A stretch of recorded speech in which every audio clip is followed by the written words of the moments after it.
want to be remembered for? I think squeezing everything out of life that you can. I looked at my father-in-law one day, and he was sitting on his couch, and I told him I wanted to skydive. And he's like, I used to want to do that. And something about that, I saw myself there at his age, having not done something that I used to want to do, and that terrified me. And so I see something I want to do, and I go for it as hard as I can, and just squeeze every bit of life that I can get. Oh yeah, buddy! That was awesome. As people learn that I like to wingsuit more and more, they'd ask, have you ever tried it with your parrots? And the reality is that we put a little GPS device on our macaws, and when they fly off a cliff and they flip upside down, they dive in the canyons, the most that we ever saw them go was 72 miles per hour. And I said, look, they just don't go fast enough. The fastest I was clocked in my wingsuit was when I was diving down to fly by a friend of mine who was in his parachute. He's at about 7,000 feet. I dove straight down and I hit 192 miles an hour. So I knew there was no way that a macaw could keep up with me. And so it was suggested, what if you flew with a falcon? And so I thought, you know what an awesome picture that would be, and how cool it would be to be a human flying in a wingsuit and get to experience what a parrot might feel when they're prey. And so the goal was to jump off of a hot air balloon, get into full flight, flip to my back, and have a falcon dive out of the air, out of the balloon, and hit a lure in my left hand.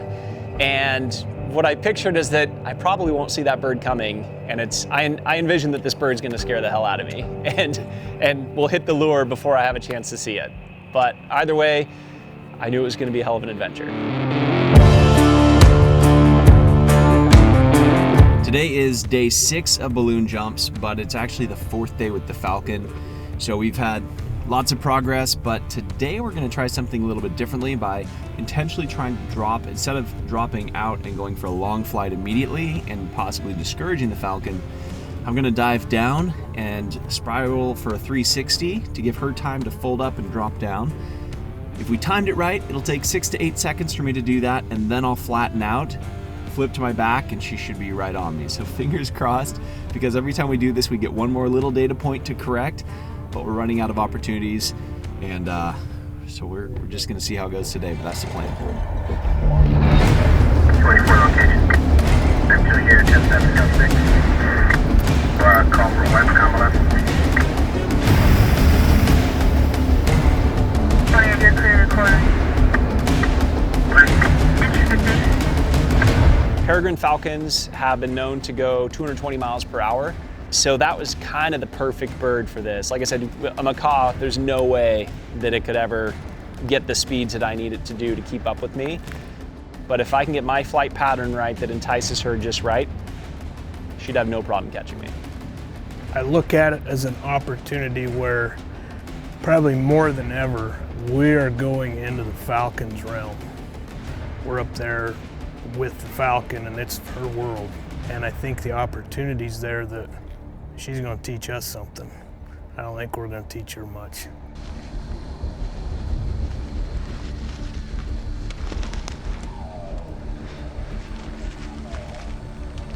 Let me win. Go.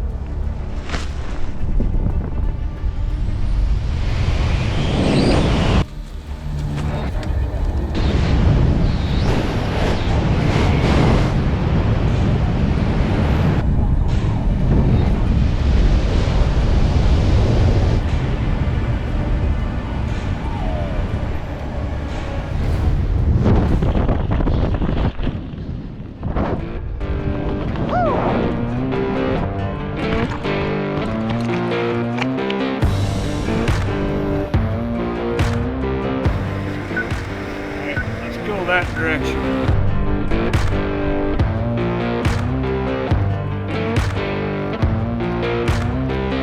Yeah, so that went really well. I think first is probably most important to say, the imagery that I had in my head of like, I'd be diving down and the bird would be right there with me.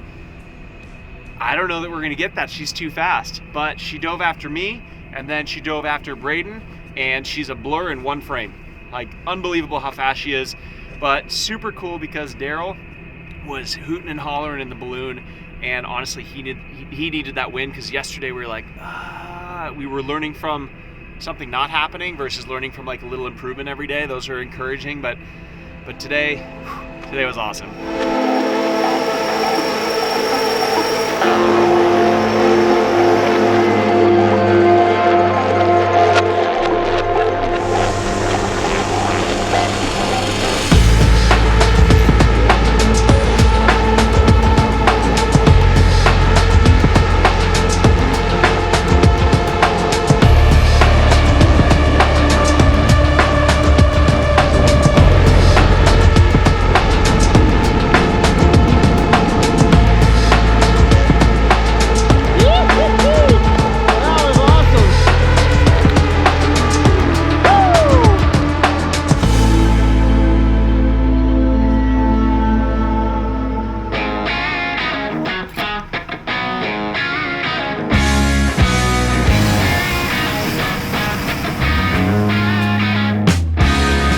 One of the interesting things about the way this whole stunt came together is it started with me just wanting to fly with the Falcon, and it turned into the entire team wanting to contribute everything they could to make this event successful.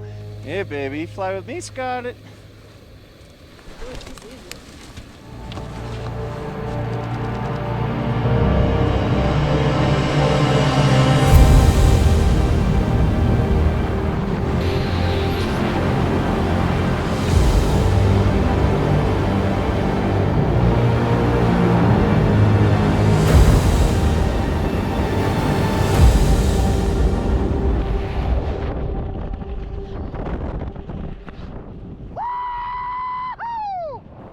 The initial thought process was that I would jump from the balloon, flip to my back, and Scarlett would be right there with me, flying with me.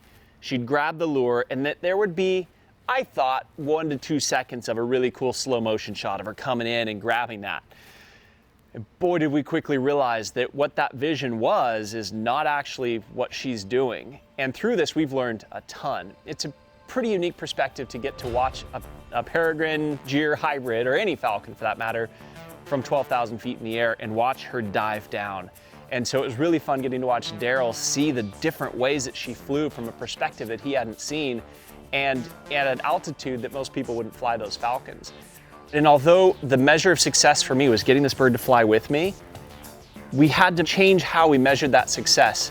And ultimately, it was the entire team coming together, following this vision and getting the bird to chase us. And although it looked different from what that original dream was, I couldn't be happier to see how this all came together and realize that this is just the beginning, and we've got so many more places that we can take this to see how far we can push the limits between the friendship of a peregrine falcon and a human in a wingsuit. And I think there's going to be amazing things to come.